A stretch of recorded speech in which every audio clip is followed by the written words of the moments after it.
Nearly every day we are seeing more violence in the metro, and really that's just based on the more serious cases that we hear about from police. It's clear prosecutors and officers did not get everything they wanted out of lawmakers during our last legislative session.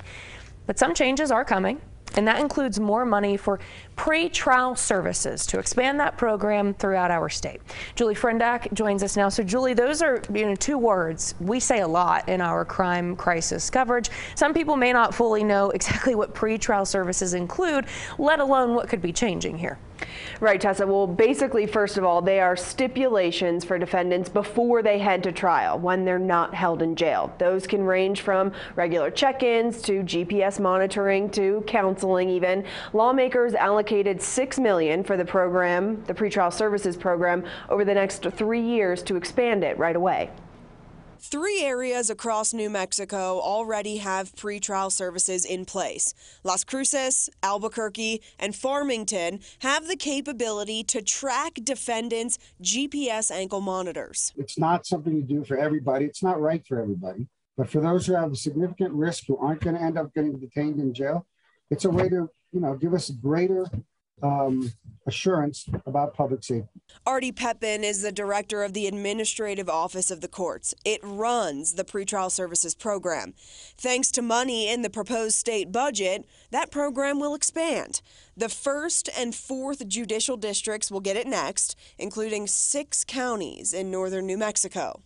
We'll get them all done eventually, and they will all have 24/7 monitoring for those who are released on electronic monitoring. That's another arm of the expansion plan. A team in Albuquerque will monitor the entire state's defendants on GPS after regular business hours and on weekends and holidays. It's a centralized approach that is much more efficient. You can imagine in some counties it would be absurd to monitor 10 people overnight with a whole group and a staff, when we can have a person in Albuquerque who can handle 5 counties, 6 counties. And now it's up to the governor what the office can do with the data it collects from the ankle monitors. House Bill 68, known as the Omnibus Crime Bill, says it will have to make data available to law enforcement without a warrant if it pertains to an ongoing investigation of certain crimes.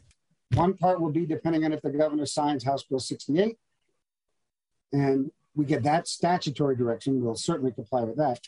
But then the other part of it is a conversation with law enforcement and the district attorneys and the public defender about the security of information. Pepin says this funding is one step toward public safety New Mexicans have long deserved. If you're going to cut off your ankle monitor, or you're going to go into the neighborhood where you're not allowed to be, or you're going to leave your house when you're on a curfew, we want the response to be swift and certain. We reached out to the public defender's office about this expansion as well tonight. A rep told us, "We understand the desire for 24-hour monitoring and hope expanding this program will impact only those who really need that level of supervision. We will keep a close eye on how the system is used so that the very personal information it gathers isn't used beyond its intended purposes." Pretrial services will be online in judicial districts 1 and 4 by the end of this year, and leaders say they'll also expand into more districts come 2023. Tessa? All right. Got some moves to make there, Julie. Thank you very much.